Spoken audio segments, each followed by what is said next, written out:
Hey man, Grit and Grind Radio, exactly what it sounds like.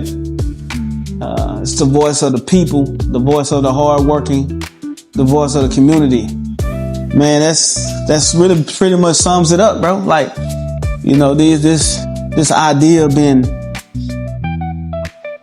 you know, manifesting or conjuring up in my mind for quite some while, you know, and I finally was able to be put in front of someone like yourself, man, and to bring that vision to life, you know, and I appreciate that, man. With, like I said, you know, with your technical skills, with your knowledge, you know what I'm saying, and my drive and my ability to win. And your connects. And you know, connects to whatever. I guess that's what they are. Yeah. We're gonna see. Hopefully they pan out to be what they are. So let me ask you this.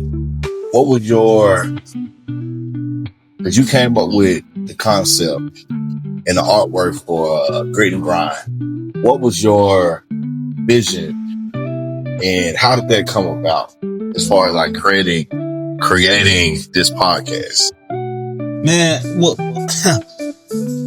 you know, just sitting at work, you know, and I'm always available to help people. They all, you know, a lot of people come to me for answers and things of that nature, and I'm always the guy that has that answer, you know. So, that idea, I was like, man, maybe I wanna, cause a lot of people come with gripes and, you know, concerns that they feel like I have the answer to. Yeah. And now I'm like that dude that's seen a need, you know what I'm saying? And I seen a community, I seen a group of people that wasn't or not getting that voice, you know, that voice out there, being heard.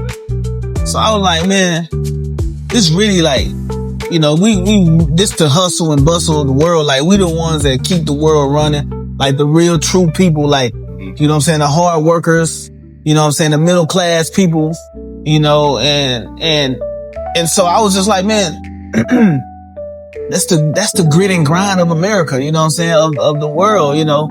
Yeah. And so that's where that idea originally came from, you know what I'm saying, talking to my mentor, Brian, talking to everybody every day. We always kind of like bounce ideas off our head about, you know, what type of things that we done went through and seen, and you know, so that's where that grit and grind came from, man, for real.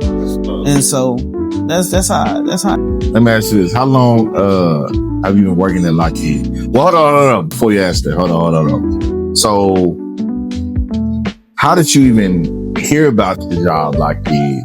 And then what was your journey coming to like getting hired and like that process? Man, it's all just, man, I believe in God, bro. So like, I believe in his will and his manifestation. Man, I had a high school friend of mine.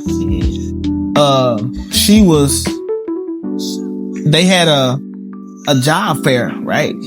I was at home sleeping in bed. She called me at 6 a.m. I was selling cars and stuff. Like, I was buying them and selling them. I always just been a hustler. So I was buying and selling cars and doing all kind of things to make money. I was chilling. I was sleeping, laying in the bed, man. She called me, like, hey, man. Cause you know, I got a college degree and everything like that. So she was just like, hey, this job Lockheed Martin is hiring, man. They hiring everybody. You come down here and get a job. And I'm like, what is Lockheed Martin? Never heard of it. Never heard it was an aerospace company and didn't know anything that they do. Nothing, right? And I'm from Fort Worth, born and raised all my life. Never heard of that place. I'm the same way. You know, I don't know what this is. Yeah. So I never heard of the spot. So I'm like, okay, whatever. She like, you need to come down here. I'm telling you, you can get a good job. You got a degree, you can get the job. I'm like, all right, whatever. So I put on clothes. I went down there, and it was like at the downtown hotel. It was like I forgot the name of that hotel on the corner. I think that the Sheraton. I don't know. Anyway, that line was wrapped around the building. Sure. For real. Like, so it's a government job, so I guess everybody knew about it. So the line was like wrapped around the building. So I put on my clothes. She'd been there since like 4 a.m. So she's already in the front. So I'm like, I'm not standing in line. I called her like, hey, I'm not standing in line. I'm gonna come up where you at. So I walk in there, walk through the line and everything. And she was right there before where they was checking their resumes and stuff. And they was asking people like, you got a clearance and this and that and that. So if you told them no, they sent you home. I never even knew what a clearance was. So I was like, yeah, I got a clearance. So they sent me to the next portion of the resume. You know what I'm saying? So I'm just a hustler. So I'm like, I'm here. I'm like, yeah. So I seen them turning people away. Like, this job required clearance. This job required clearance. I'm like, okay. So I'm kind of like, I'm just maneuvering, working my jelly. You know, so that's how I learned about the job. That's how I got my job. It was even a journey getting the position as well. You know, how I got the job, I was there all day. And ironically, I got the job, but she didn't get the job. And she one gave me the, you know what I'm saying, the heads up for, you know, and they had us there all day, you know, interviewing with different people. You know, everybody, they kept saying, oh, your resume need to look like this. So I was going downstairs to the receptionist and asking, can I use their computer to print off my resume? So I was critiquing my resume as they tell me, oh, your resume need to say this. So I go downstairs and, hey, can I use, you know, and doing that and print it out. And I was, no, for real. Yeah, bro. When I left there, I had a job. I had got a job, man. Hold on, let me ask you this. So how did that make her feel that she, you know, was there at 4:00 in the morning? Man, she was really happy for me though. But, and I told her, you know, I'm sorry that you didn't get the job with her. She like, nah, this was for you. God had that for you. You know what I'm saying? That wasn't my journey. You know what I'm saying? God basically called me, you know what I'm saying, to tell you, you know what I'm saying, to come. And that's what happened. So, she was like that, real spiritual.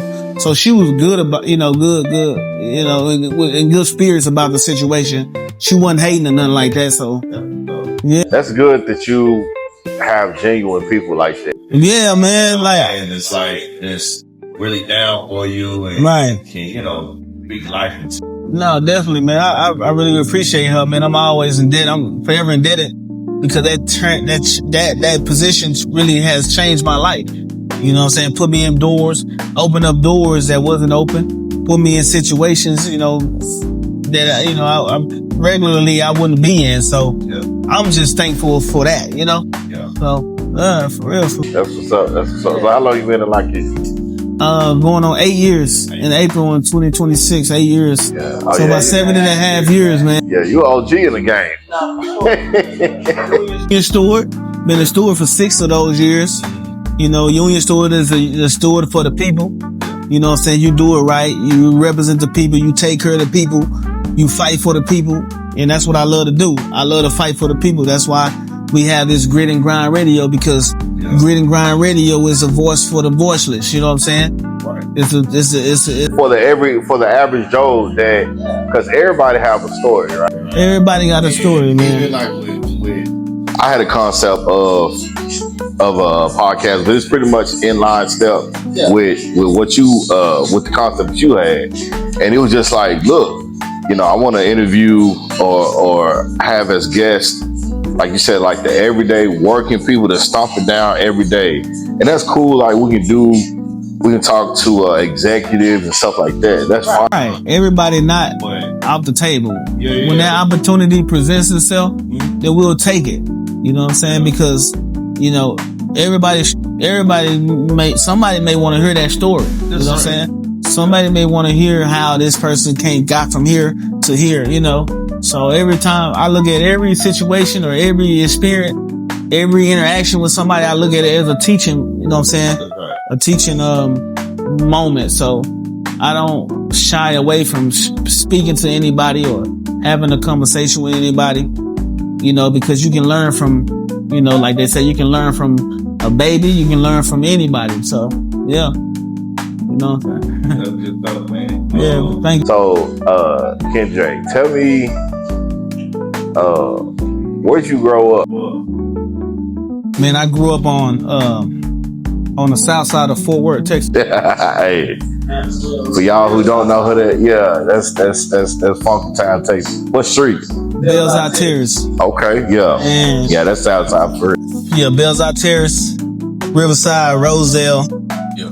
You know, that's my neighborhood. I went to Briscoe Elementary, Morningside Middle School, graduated from Poly High School. So I was all the way in the trenches all my life. Didn't go anywhere. Went to Ford School. Right there, the Martin Luther King Center was all across the street from Poly. It was up the street. It was up the street? Talking about the park branch? No, the MLK Center. It was a park, big old park. And oh, you talking about Sycamore? No, okay, Sycamore so Community Center? Yeah, so Poly is y'all orange and black, right? Yeah. So there's a right on across the street, there's the MLK Center. And it was like a basketball court and all that stuff. Yeah, that's called Sycamore. It's called Sycamore? That's Sycamore Community Center. Oh, okay, I thought it was Sycamore Recreation Center. Okay, MLK Center is in Stop 6. That's right. Truman Street. That's right. Yeah, That's right. yeah, it's like ducked off in the corner. Yeah. Or ducked out. Yeah.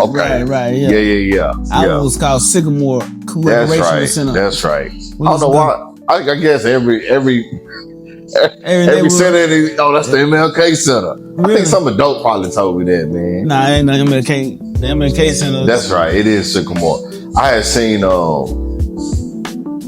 Rick Ross when he first came out. Mm-hmm. He was like, because they had like a little stage right there. Yeah, and Lil Kiki was there. Yeah. And I guess he was, showing them around the city and stuff. Yeah. And yeah, this was like Port of Miami just dropped, yeah. Right? But the thing was, like, bro, low key almost got ran up out of there because he kept calling us Dallas. He was like, Dallas, what's up? It was like, nah, bro, we Fort Worth. And it ain't no like beef or nothing, but it's like, you gotta know where you at. So I hate when they do that so shit. Speaking of like knowing where you at, you say you grew up on the south side of Fort Worth. How was that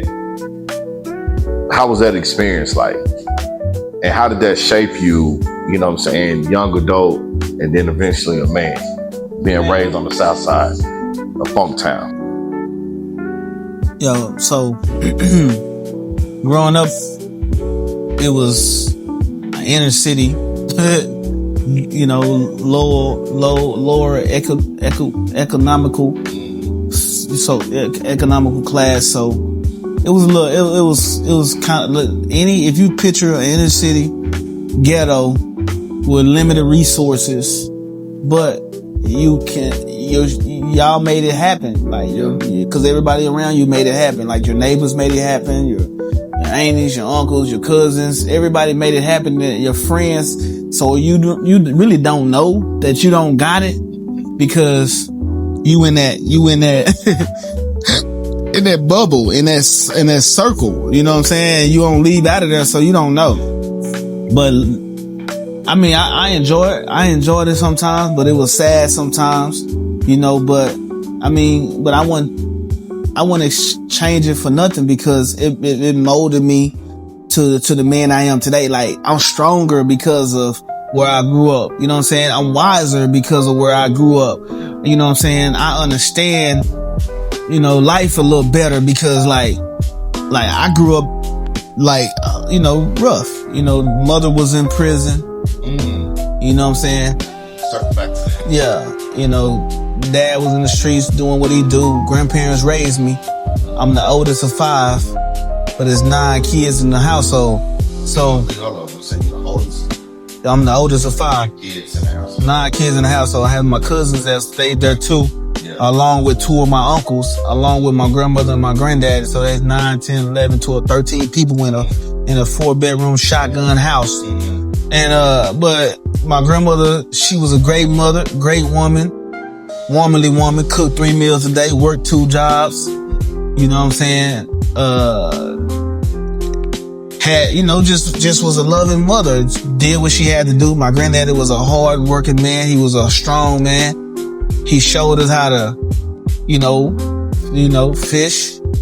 And what I mean, not actually literally fish, but like go make some money, be responsible, standing on your one, which was your manhood, and protect your family. So, but in the streets, we was a lot of us, so it wasn't too bad. You know what I'm saying? It was gangs, drugs, violence, prostitution. It was all that around us, like, you know, cause, you know, back in that time, like in the 90s and stuff, 90s and it was like Hostro, like Riverside, Rosedale, that was like Hostro. Like they was, yeah, they were walking, you know what I'm saying? So we were walking to the JW Cream, and you'll see a woman half naked or a pimp nigga grabbing her or something or whatever, you know what I'm saying? And then you see the gangsters, you know, the gang members. What on that side, on the south side, what gang was like prevalent to say?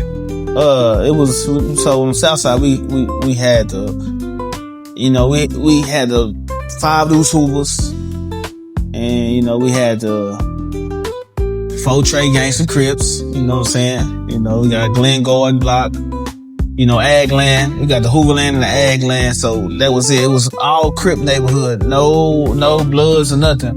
So those guys was, you know, beefing amongst each other. You know what I'm saying? Crips. So yeah, cause that was only Crips, and we had 2 sides, you know what I'm saying? So you had the top and the bottom, you know? So my family was torn in between both. I got families Ag Lands, and, you know, got family that's Hooverlands, you know, but it is what it is. So, but that's just how the dynamics of the thing, man. That's just interesting. Yeah. So, you ain't gotta go into like too much detail, but like, what was this? I won't say the story behind your mom, but like, how was that? I'll just say it like this: how was that growing up, knowing that, you know, your mom was locked up, incarcerated, and I had a similar experience, but it was like my stepdad, and it's crazy how, you know, because like what me and you was talking earlier, during the week, I grew up in Eastwood first, you know, moved out, you know, shit was popping over there, right? So, you know how pretty much the story goes. My mom, she got a job or whatever, a nice job, moved out to the southwest side of Fort Worth, and, you know, was over there in North Crowley Land. But the experience was, you know, older brother in prison, so in and out, going to go visit him. Stepdaddy selling drugs, so he in and out of prison, going to go see him. My dad is a pastor, but it's like the youth in the church, like a lot of them caught murder charges or drug charges, so they in jail. Step brother, I seen him one time because he was in and out. I seen him at the bus stop one time off of campus at the job place or whatever. Yeah. And he was like, "Yeah, bro, I was out here trying to be young Jeezy." So he, you know, followed. Yeah. So it's crazy how some of the same experiences, even though 2 different sides of the track, some of the same experiences. So how was that with that knowledge of, you know what I'm saying, your mom locked down or whatever? How did that affect you as a young man, you know? Man, I mean, it was tough, bro. You know, going to school, you know, and it was tough because like a lot of my partners and everybody, they mama was around. You know what I'm saying? I ain't had my mother wasn't around. You know what I'm saying? So it was like, dang, even if they got in trouble, they mama came to the school and did all that. But, you know, my grandmothers and them, she came to the school sometimes, you know. So like, I was just like, they raised me, but I'd say we was raising ourselves because like they was older, you know what I'm saying? But it was tough though. But, you know, I got through it though, man. It was a lot of lonely nights feeling like, man, what the hell? Like, how the hell I get in this type of... Yeah. Did you ever go visit her? Oh yeah. My grandmother took us to visit her all the time. Yeah, you know, so that was like, that type of stuff was just normal because my grandma... It's crazy because it really is like, when I try to tell people, like, I was in and out of prison, like, since I was a kid, because when your family member gets locked down, you are locked up with them. You got to go send them to J-Pay or send them to J-Pay. Get the phone calls on Christmas. You know what I'm saying? Do all that stuff. And it's crazy. It's crazy. Yeah. I just remember like my grandmother every week she sit down and write letters every week, cause like my grandmother had 13 kids. My grandmother and my grandfather who raised me, she had 13 kids, 9 boys and 4 girls. You know what I'm saying? And like Are they from Fort Worth? everybody, yeah, from Fort Worth. We're on the south side right there. And so like, man, maybe my mama, Frank, John, Julie, like 7 of them was in prison. Doing like 7 ranges anywhere from like 10 years to like 20 years. You know what I'm saying? All of them. So, you know, she used to write letters all the time. We used to go hit that road every other week to see one of her kids in prison. You know what I'm saying? For a stretch of like 10 years. You know what I'm saying?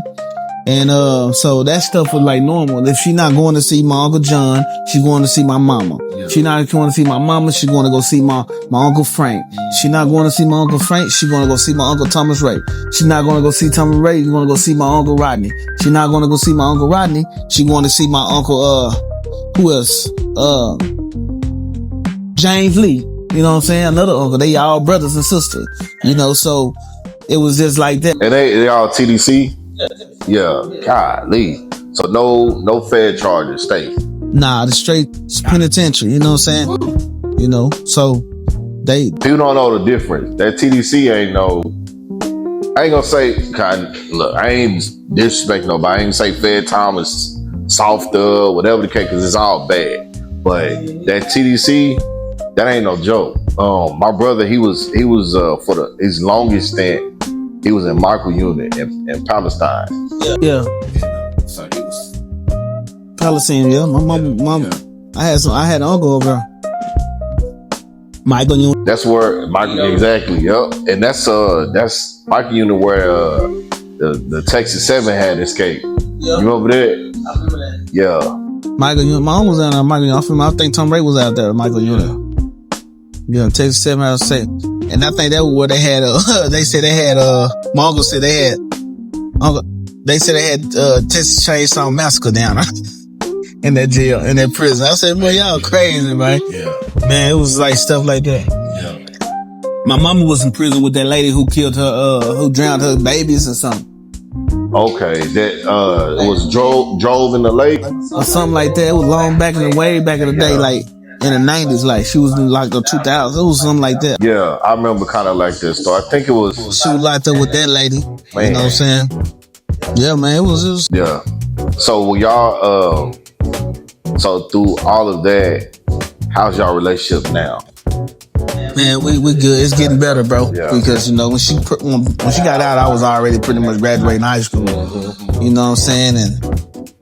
And kind of, I knew her, but I don't know her. Yeah, but, you know, and so we getting better. It's still a work. It's still a, you know what I'm saying? It's still a work in progress. Yeah. But I'm optimistic about, you know what I'm saying, the future and stuff like that. So, but it's just a work in progress right now. You know what I'm saying? I love my mother because that's my mother. That's who, you know, birthed me and stuff like that. And, you know, I mean, like I say, I'm not doing as bad as I could have been. For real. You know what I'm saying? Given the hands that was dealt. That's right. You know what I'm saying? Because it could have been worse. Even though I got in a lot of trouble, but I kind of changed my life. I have changed my life because I wouldn't be able to sit here and have a conversation, you know, if my life didn't change. Yeah. To talk about, to reflect on these things, and now I'm giving the voice to the voiceless, you know what I'm saying, to the community. Yeah.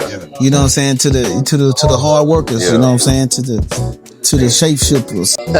the movers and shakers. So speaking of changing your life, so you were walking in the Lockheed of the Martins, right? And I see you had on some letters, right? And those letters look familiar. Those you said what? I said yeah, those letters look familiar. So like coming from where you're from, and then going to college, how was that transition for you? Yeah, man. Even getting to college was a blessing, bro. Like my life has always, I had a praying grandmother, so I always been like, I have had, you know, that person praying for me and, you know, praying for the, you know, the betterment of me and stuff like that. But getting to college was a blessing. Didn't ever know, I was gonna ever go to college, man. But it's just a lot of things, bro. Like, you know, I didn't study in school. Teachers passed me because they didn't even want me in their classes, right? Cause I was a clown. I was a troublemaker, and they know they couldn't call my parents and say, hey, come, you know, cause who you gonna call? Like, that's why I used to tell them, who you gonna call? Yeah, cause they couldn't call nobody. So, but I learned though. Hey man, I was challenged, man. My last year of high school, man, I was skipping high school. Now I get to the story of college. I was skipping high school and I was skipping class. Yeah. I was so bad at skipping class. I used to just walk the halls and nobody used to say nothing to me. Like the principals, nobody. I just walk the halls, man. And I was going downstairs and to the library. I went in there. It was a guy. Now I know he worked for Upward Bound College Prep, you know. And I went in there. It was, you know, people in there that I knew. I was like, what y'all doing in here? You know, and he knew I was skipping because, you know, I supposed, if I'm not in there or if I'm not, you know, in class, he like, man, this dude, he told me. He said, man, you don't need to worry about what we doing in here. You ain't gonna go to college. Like, basically, like, you can get out of here. That was the man, grown man told me that. I said, what? How you know I'm gonna go to, I ain't gonna go to college. You don't know me. He was like, really? He was like, well, cause I always basically see you skipping class. You don't want to do nothing with yourself. I'm like, man, you don't know me. You know, me youngster. Right. But he was really gassing you up though. He was like, he really made me mad. He challenged me. He was like, okay, so you want to know what's going on? You be back here tomorrow and I'm going to show you what we doing. If you don't show up tomorrow around the same time, don't ever come back in the library or nothing, you know what I'm saying? And try to, you know, interrupt our class. I was like, I bet. So I waited. I was mad as mud. I waited all day. I waited every day, man. You know, that whole day, I showed up on time, and we was locked in ever since. Like, he showed me how to, you know, apply for college, financial aid and all that, but I ain't have enough credits to go to school, to go to Prairie View, so he got me in TCC. Man. And he got me in TCC, and I started to take courses over there, man. It was crazy because I didn't know how to read. You know what I'm saying? So I learned how to read on the fly at TCC. Yeah. And, you know, when I got to TCC, from him, he showed me how to, like, go to the counselors and try to get, like, work study and all that so I can work on campus and... So that hustling spirit, even though you didn't have one part of it, right, you had to drive. Right. And hold on, the grind. The grind, bro. Man, I had that grind, that grit and grind, baby. I was getting it, man. I was just, you know, I'm making stuff happen. I wasn't taking no for an answer. And so I fell in a position at TCC where this young lady by the name of Miss Vera Claiborne, I love you to death. I appreciate you. Another blessing for me. I was working for her. She had a son that went to Prairie View, but he was like, she was always venting to me. She was an older lady, you know, like a mother, a real mother. Like, she loved her son. She sent him money, bought him a brand new truck, but he wasn't reciprocating. He wasn't like calling her, checking on her. Like, that was her only son. She like, I don't know what's going on with my son. He never called me. You know, I be trying to talk to him and stuff. He was just one of them kind of guys. Like, he took that woman for granted. Yeah, that was a great woman for him, man. And I used to hear her all the time, and she was like, you think you should go to Prairie View? That's what she told me. You know what I'm saying? I was like, man, I ain't know nothing about, I didn't know anything about school, like beyond TCC. And I was like, okay, I don't know what Prairie View is. She was like, it's in Houston. My son go there. He love it. You will love it too. I promise you, it's a HBCU. I'm like, okay. Then, I'm like, all right, whatever. So I'm like, so she kind of like talked me into going to there. That's how I got to Prairie View. And And I started, and she connected me with her son. When I got there, I was like, man, your mother, we got cool and stuff. And I was just telling her, man, your mother took care of me. She a great woman, you know what I'm saying? When I got down there and stuff. Yeah. And like, he was a Kappa too, though. Yeah, he was a Kappa and, yeah. He was a Kappa and, he tried to recruit me and shit like that, but he knew that I was straight from from Fort Worth. Yeah, straight from the South. Yeah, so I was like, hell nah, bro. I'm not doing none of that type of stuff. You ain't about to do none of that shit. None of that. So, he was like, yeah, nah, cause I know you ain't gonna be with that, so it just had to take mature. I had to mature. So, but that's how I got to college, man. And it's just been a blessing. And, that grit and grind, man, got me there, So for real. But yeah, that's. So, walk me through your days of, we ain't got to go into your letters or whatever, but, just being at HBCU and that exposure, what did that mean for you, a young man coming from, the south side of Fort Worth, limited resources, big family, but I really do appreciate me landing on that campus, man. I really appreciate all the things that led me up into getting on that campus because what I saw there, bro, it opened my eyes. It really took my game, took my mentality to the next level because you know what I saw there? I saw black excellence, bro, at its finest, bro. I seen generational students, I go in class, Mr. Brown biology class, go in there. He said, he point out student, girl, I taught your mom and your daddy. Dr. So-and-so, they mom and daddy are doctors and stuff. I was like, dang, it's crazy. You know what I'm saying? So I seen that type of stuff in class, bro. I'm like, man, damn, her mom and daddy are doctor. I'm thinking I'm sitting next to somebody famous, bro, because I associate doctors and lawyers with somebody famous, bro, because in my family, I don't, there's no professionals in my family like that I know of, you know what I'm saying, when I was at that time, you know what I'm saying? I was the first person to go to college and graduate, you know what I'm saying, in my whole family. Not even in my brothers and sisters.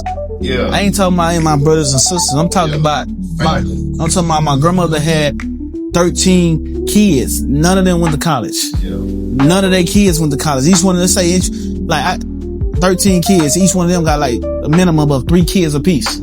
So none of them went to college. I'm the first one out of all of them. The cornerstone, right? the stone that they rejected. You know what I'm saying? But, I'm the first one and I did that, bro. So, it was just black excellence at its finest. It made me think more about myself, you know what I'm saying? And it showed me how to love myself and love my brothers, you know what I'm saying? My sisters and stuff like that.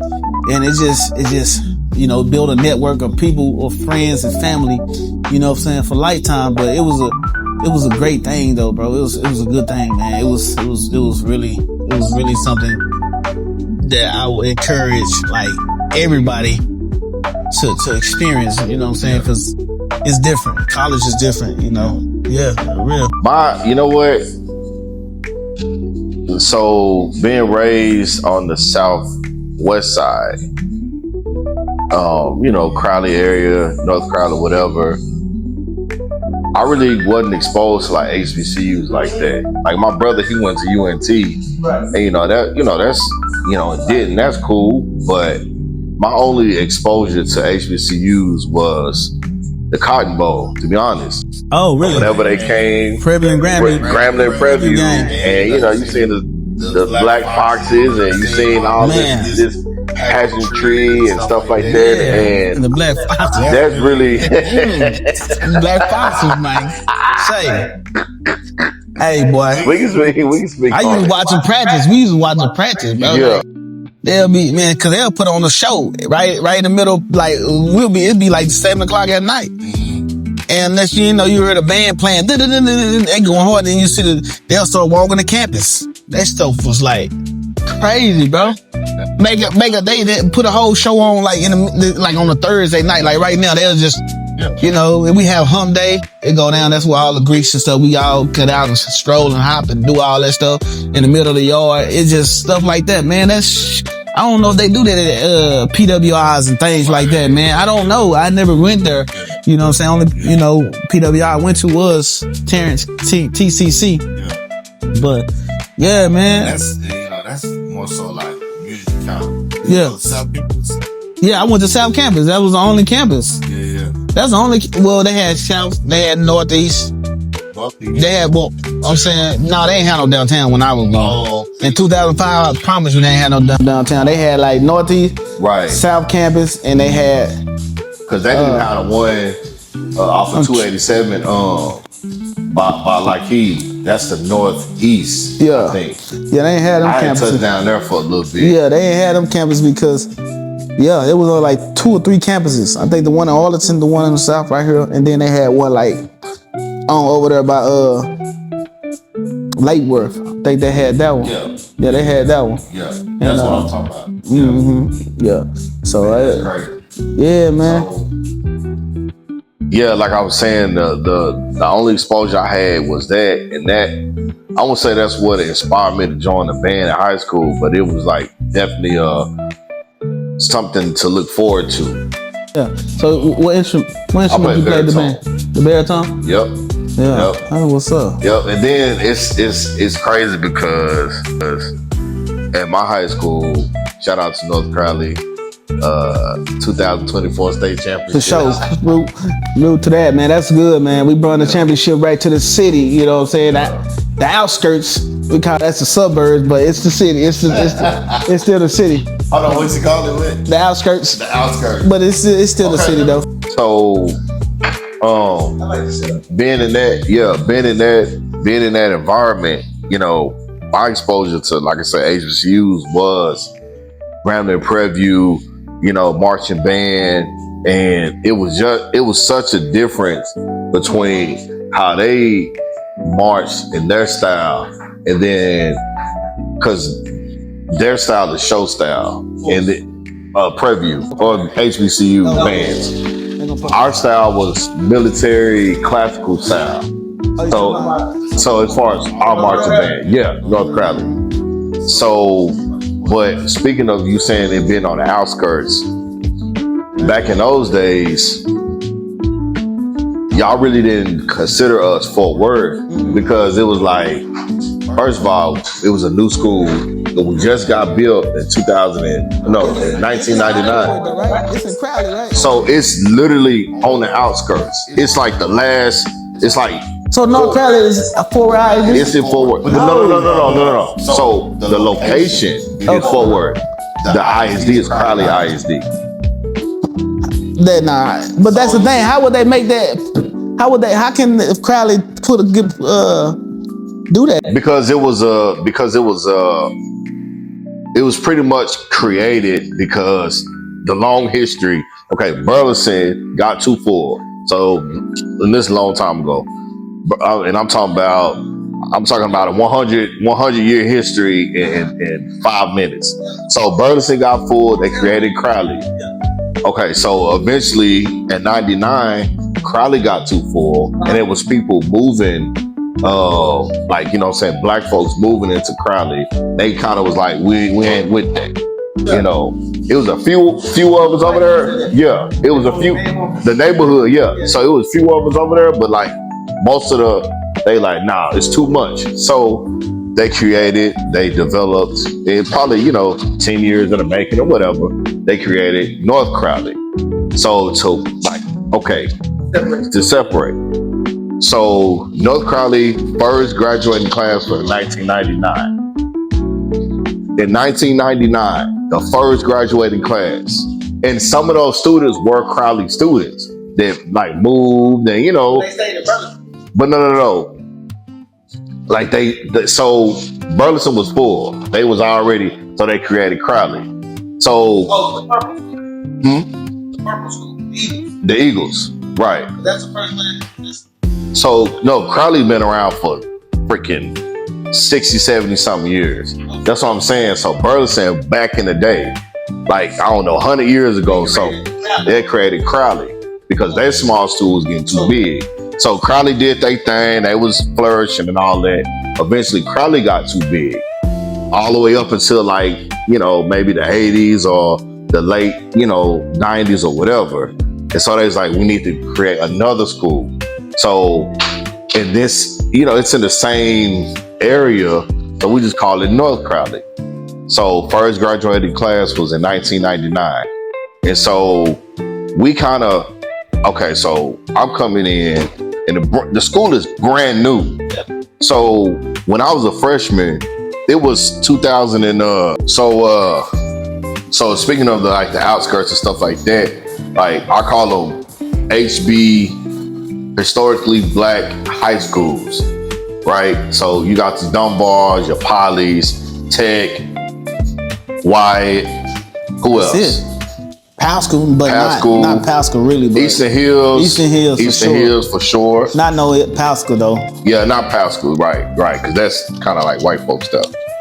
So when it came to like sports and when it came to like, all of that stuff, it was hard to identify us. It was like, because really it was nothing over there, bro. It was the school and fields. Yeah. That's it. Like my dad's house, they were like the first neighborhood like over there in North Crowley. Well, your dad, Fox Run. That's where he worked at? No. That's where we lived. That neighborhood's called Fox Run. What a lot of people don't know is North Crowley was very active, bro. Like it went down in North Crowley, the suburbs. Yeah, because you got all of these people from. They wouldn't let me go to that South side, from whatever, and really. The way it is now is hood. It's totally hood.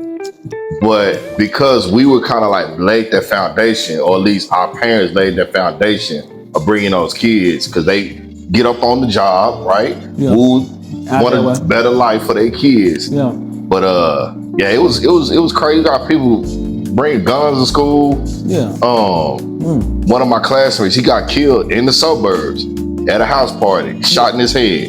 Yeah. So, I mean, I'm not taking none of that away from. I know stuff like that go on. Yeah. But historically, you know what I'm saying? You don't move to those areas for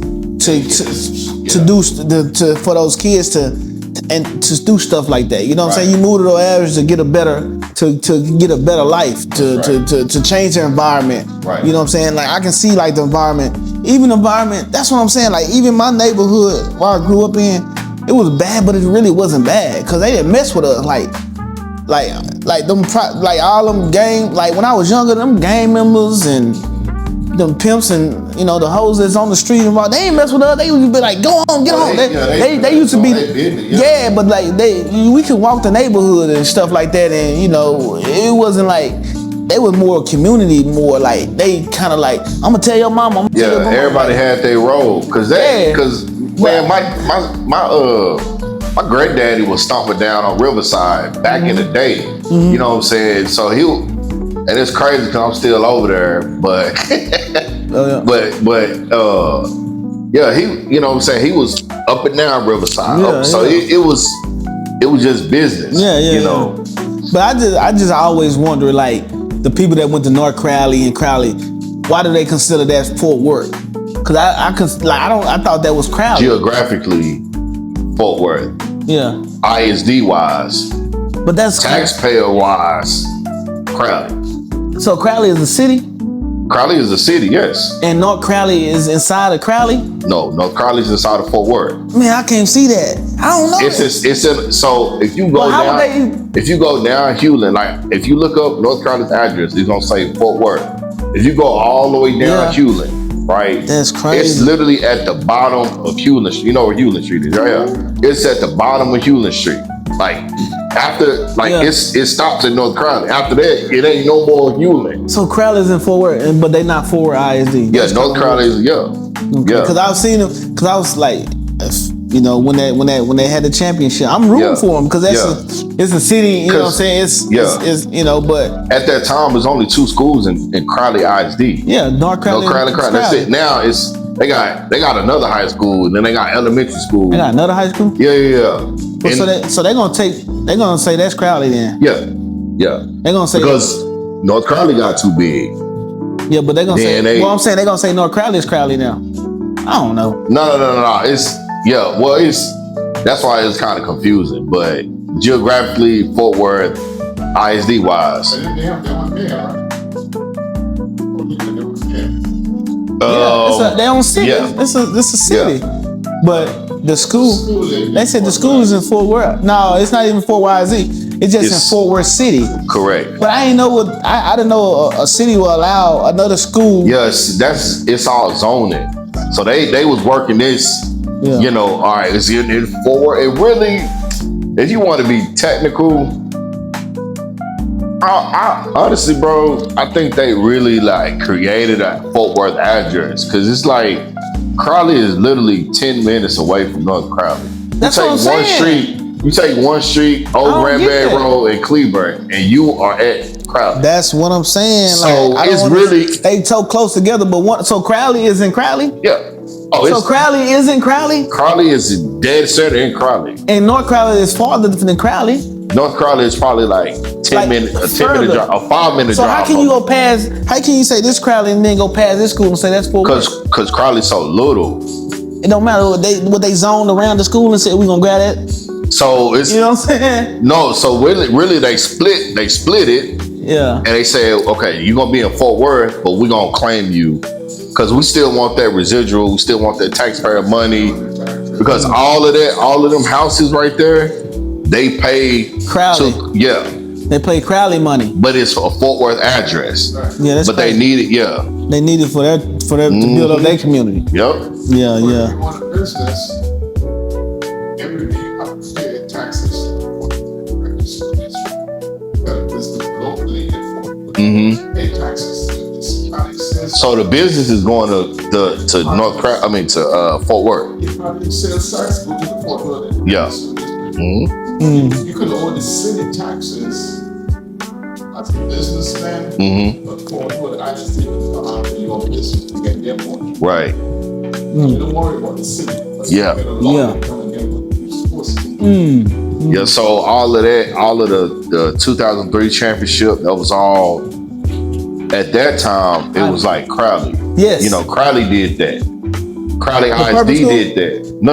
I'm saying like the ISD. That's what I'm saying. They took credit for that. That's what I'm saying. But now they saying it's Fort Worth. But now because it's so many Fort Worth, it's like we identify now as Fort Worth because Fort Worth know the Fort Worth schools. Okay, back in the day, they're like, who the hell is North Crowley? That's what I'm saying. They were like, okay, that's Crowley. So yeah, but now they took they back then it was still black people there. Yeah, it was black people there. Then when they won them championships, right? Yeah, in 2003, right? 2003, yeah. But they didn't say they was in Fort Worth though. Why is that? Because we as students, as parents, we were trying to claim Fort Worth, but Fort Worth like, nah, bro, y'all out in the country. You know what I'm saying? Y'all out there. Yeah. But now it's because there's so many Fort Worth people literally like in the schools. It's like, no, we 817, bro. Our address or our phone number, our area code 817. So it's like, y'all gotta embrace us now, bro. Cause it's like now, all right.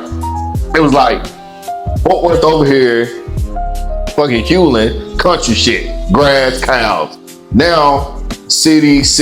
Now we touching. It's together. But it's still gonna take you 15 minutes from 20 to get to that school. Yeah, it take a long time. McCart, you go down McCart, bro. People all over down Hewlin. That's the first part of Crowley. Yeah, but that's the end of Fort Worth, and really the beginning of Crowley is. I ain't got my phone. Crowley each have two schools, a high school and a middle school right next to each other. Let me see. High school. What you correct? Yeah. Okay, well, back in the days, I used to go and speak to kids at school. Yeah. I know Crowley had a high school and a middle school right next to each other. Crowley did, yeah. Back in 99. But see, they changed. They turned that into a 9th grade campus, like the one that was behind Crowley. Yeah. Yeah, man. All right, bro. So it's been a pleasure. You know what I'm saying? Talking to you. This is the first of many. Definitely. First of many podcasts. Definitely. Y'all stay tuned. We got some exciting content for y'all. We got some very interesting guests. Yeah. You know, we got rappers. We got business people. Who else we got? Man, we got community activists. We're gonna have historians. Yeah. We're gonna have, regular, individuals that like I say, movers and shakers, who, sports people. Yeah, they're still making an impact in their community. Yeah. If you have a story and it's something that you want to get off your chest, and it's a positive message, come see us. Yeah. Come holler at us. Grit and Grind Radio. Grit and Grind Radio. Like we say, the voice of the people. Wait, hold on. I said the voice of the. That's that drink. Yeah, the voice of the people. Brian got him on that wrong. Man, for real. The voice of the people for sure. The voice of the hard workers and the voice of the community. Come check us out. Run that back. Say it one more time. Yes, sir. The voice of the people, the voice of the hard workers, and the voice of the community. That's Come right. check us out. Yeah. Let's do it. All right, we Grit out. and Grind.